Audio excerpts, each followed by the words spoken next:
Hi,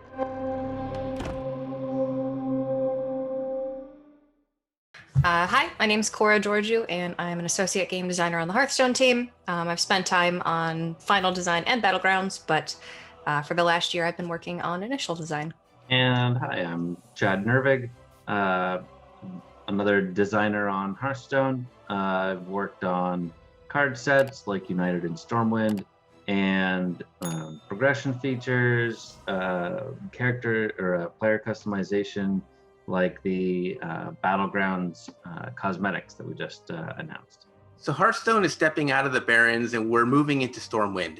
What made this the right time to go and explore this part of Azeroth? Well, I think this is an exciting time to watch our main characters of this year, the Year of the Griffin, level up, and also to take a look at the Alliance side of things. We looked at the Horde side of things in Forged in the Barrens, and that low level, just starting out your adventures experience.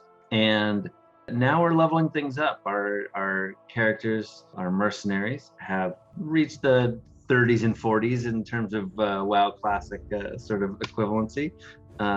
They're going back to the city. They're getting their mounts, training professions, trading things. Unlike the Barrens, you're not constantly struggling to survive in Stormwind. It's more about that hustle and bustle and the excitement of life in a big city.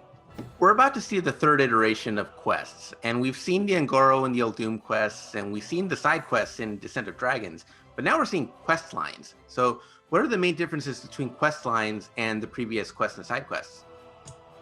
Yeah, so there are definitely some similarities between quest lines and our previous two legendary versions of quests. They'll start in your hand, they cost 1. The big difference here is that instead of just a single quest that you're going on where you do the thing and you get the payout, now we have a series of sort of smaller incremental quests. So you'll actually accomplish 3 separate smaller quests before you get your big mercenary legendary reward, which is the big payoffs in this case.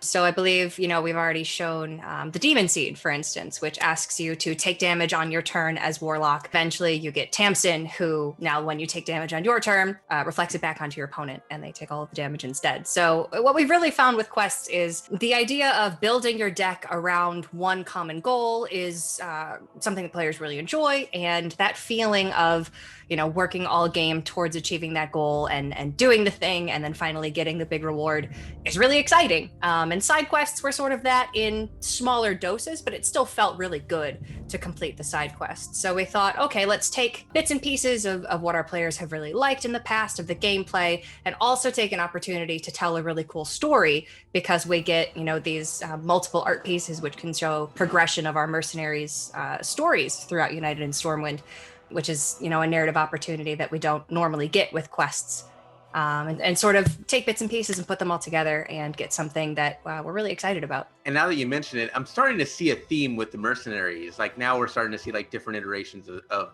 those minions. So is it a safe bet that we're going to see a third version of them in the next expansion? Oh, Ozzy, we can't tell you that. You're going to have to wait. I think it's safe to say that the mercenary characters will show up in the third expansion, at least. Chad, no! Oh my goodness.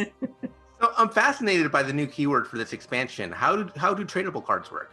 Yeah, so tradable cards are an effort and an attempt in like versatility for a lot of collectible Hearthstone cards. And basically the way that they work is a card that has the tradable tag on it, you can play exactly as you normally would. So Fire Sale, for instance, for 4 mana, you can play it and it'll deal 3 damage to all minions on the board. Or if you're playing against a deck that, maybe your opponent doesn't play a bunch of minions, maybe they're like a Spell Mage deck, for instance, you can choose to, for 1 mana, pick up Fire Sale in your hand, drag it over to your deck, and drop it back into your deck. It will shuffle in and you'll draw a new card in its place. So it really is taking cards that might be a little bit more situational, like Fire Sale or Rust-Rod Viper, and giving our players the option to, maybe in matchups where they know they're not going to be super useful, try and find something else that might be a bit better at that time. Or in matchups where they might be useful, but just later in the game. Like maybe your opponent probably will play a bunch of minions, but they just haven't right now, and you don't have any better plays, so you can trade that back into your deck and get a different play for this turn. And you'll still get to draw the fire sale again later because it's going back into your deck. It's not being destroyed. It's extremely rare. We almost never see it happen that we see a keyword stick beyond its expansion and become a permanent thing. We've really only seen it happen with Discover, but given how versatile it can be, can you see Tradeable having staying power beyond United in Stormwind? I think there are a couple other examples. I mean, Quest is also something that has seen recurrence. Hero cards are not exactly a keyword, but have seen recurrence. We've brought Dormant back a couple of times lately as well. Yeah, Rush was built as an evergreen keyword as well. It's mostly just a matter of whether these keywords are intended to be evergreen and like whether we can keep going back to that. And a lot of that depends on how we use them in that expansion and how they're flavored. And also just how much design space we think they have. I wouldn't rule out Tradeable being used again at some point in the future, but we don't have any current plans for it to do so. It definitely is a general use case sort of keyword that if people love it and it works out well, we could go back to it again in the future. We haven't seen special class weapons in years. I believe last one was Kobolds and Catacombs, but now we're kind of revisiting that idea with profession tools. So how do these weapons work, and how are they different from the weapons that you would normally see in Hearthstone? Yeah, you hit the nail on the head with Kobold and the Catacombs being when we introduce legendary weapons into the game, and weapons like Alaneth or the Dragon Soul were sort of our attempt at giving weapons to the spellcaster classes, right? The classes that we don't necessarily want to be attacking with their heroes. And so profession tools are somewhat of another attempt at doing that. They're the flavor of learning a trade and learning a profession in Stormwind, things like jewel crafting or enchanting. And because they have durability rather than attack, and they have a trigger, take the Mithril Rod, for instance. After you draw 4 cards, it triggers, the durability reduces by 1, and you reduce the cost of all your cards in your hand. That's something that we can give to classes like Warlock or Priest, for instance, and it adds some really nice consistency to their gameplay. It adds some really nice flavor for us because professions were a very big part of United in Stormwind. And it gives us another opportunity, like you said, to revisit something that we haven't really done in a while. And I think it's right that giving weapons to those specific classes be something that doesn't happen very often, but every once in a blue moon, it's nice to give them a new way to play. And profession tools aren't just limited to the non-weapon classes. There's also some interesting cases where it's like in Paladin, for example, that they've got a profession tool. And so there's the additional trade-off of like, hey, this is a cool profession tool, but you're also sort of restricted from not using a weapon at the same time as it. That sort of plays into making that balance a little different in Paladin as opposed to something like Warlock. Something I've kept in mind way back since the Priest rework a few years ago when I talked to you guys was this idea of class identity. And it's fun to see class identity develop over the course of a few expansions, like what I'm seeing with Warlock. Like Barrens saw the introduction of a burn archetype with Altar of Fire and New Fireblade, and I'm starting to see that develop further with the new Warlock questline. So what other class identities do you see developing through this new expansion, through United in Stormwind, whether it be something like the Death Rattle Demon Hunter or the Rush Warrior? Ooh, there's a big shadow theme running through Priest, I think is one of the cooler ones. With Dark Bishop Benedictus, which you've seen, which basically asks you to play no spells in your deck other than shadow spells. And for the first time, we can sort of completely separate Shadow Priest from Holy Priest and sort of define what does a Shadow Priest look like, how much damage, for instance, are they able to deal to face, whereas we've sort of removed that from the Holy Priest kit altogether. So that's an exciting one. I think our players are going to like that. I think, though I can't really share too many details about it because of cards not revealed yet. There's a rogue archetype that's coming that I'm super excited about, and well, quests in general add a whole bunch of like very directed archetypes. Like you look at the Warlock quest line and you see, oh, it's very much obviously about taking self-damage on your turn. Similarly, like archetypes in a bunch of classes. There's a very aggressive warrior one that I think Cora and I are both excited for. Payoff there is just so sick. It is. Yeah, It is. it's so good. The priest payoff is the final reward for the priest quest line is very, very spicy. Probably the one players are going to see and they're going to go, "Oh my god, Yeah, they did that." they did that. Yeah, Cora, what were you thinking? I'm so glad that Cora mentioned the Shadow Priest and Dark Bishop Benedictus. Like this is such a cool idea because it gets into the idea of like sort of adding a class without adding a class. Is this something that you're going to revisit in the future potentially? Is the idea of exploring what it means to play like a different class without actually adding that class? Kind of. I think we draw inspiration from like World of Warcraft classes and their specs, and you can if you look for that, you can see some places where we've done that before. Some of them are obvious, like Arcane Fire and Frost specs for Mage go and like line up with the new spell types, and so you can see that like there's a bunch of very Frost themed cards in the Barrens and a few Fire ones too.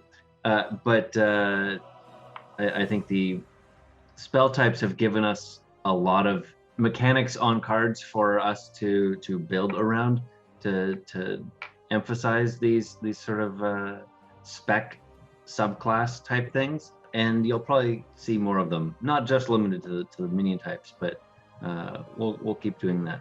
But if you look back at previous expansions, you can see places where we've done that before. Like in Dalaran, there was a Resto Druid sort of archetype.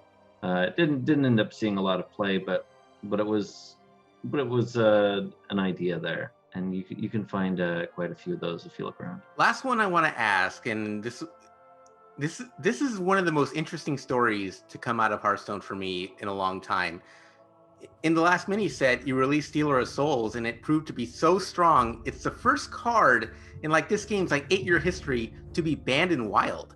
So that's really fascinating to me. And as Hearthstone moves towards this expansion and towards its 8th year, how do you approach the challenge of designing new cards that work in Standard, but also don't break Wild entirely to that much of a degree? Well, luckily, the power level of Wild is in general quite high.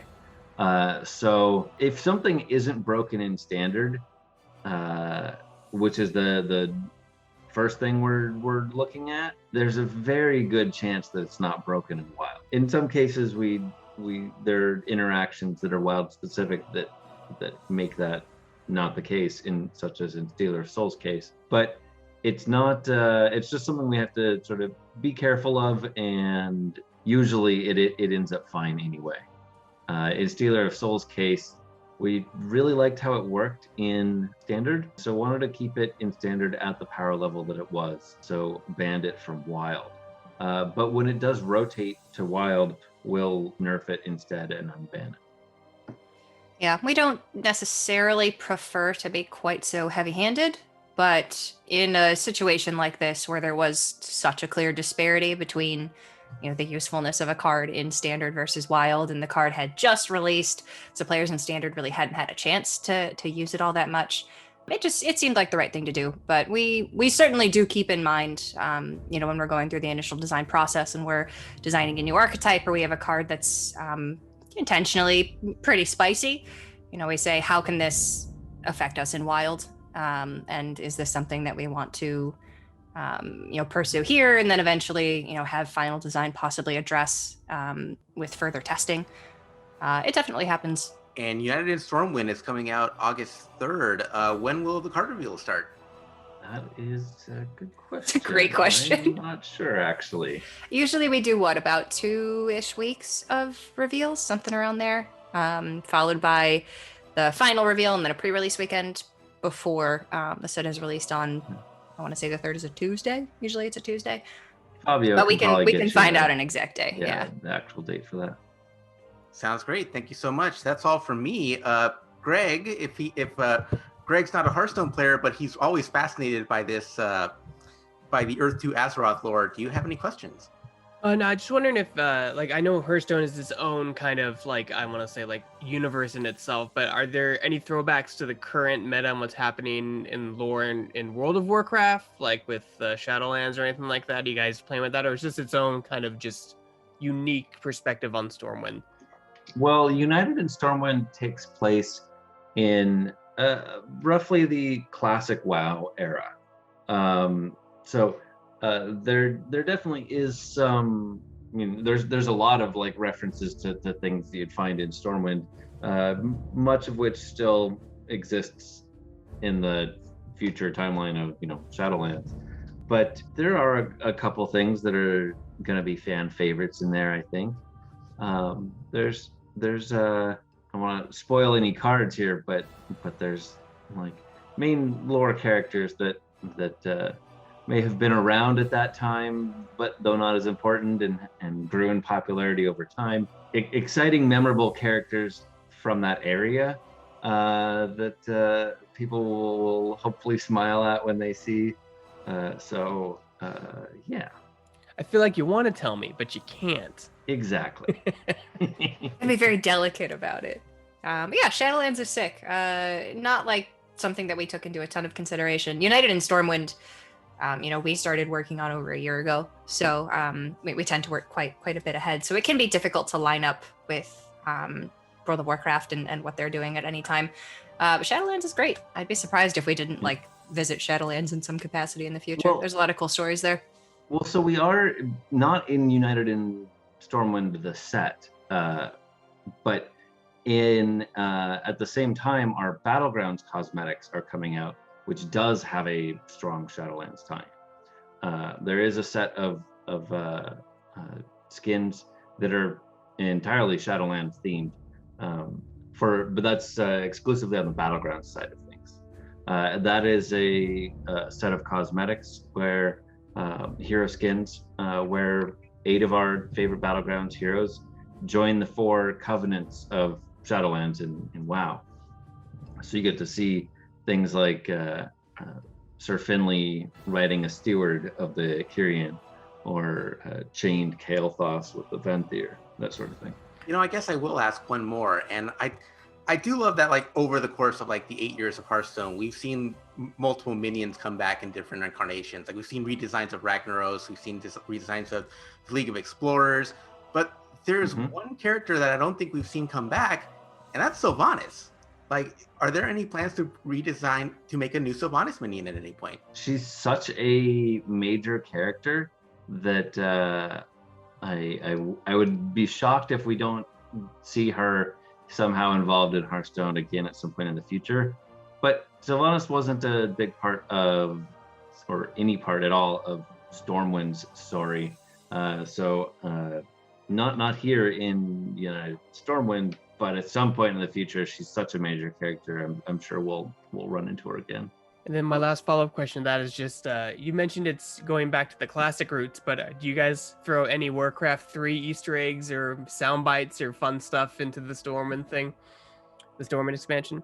There was the peon in Forest in the Barrens, and now there's the matching peasant in Stormwind, which has like memorable voice lines, that sort of thing. I think there's also some of those story beats that I don't want to spoil yet involve some characters that were seen in Warcraft 3, but it's mostly focused on a classic WoW sort of timeline. How did the pitch for the mailbox dancer go? Just because I know that was such a big part of like World of Warcraft, but that must have been like so fun to design, just something that like just silly like that. Like how did you go about making that happen?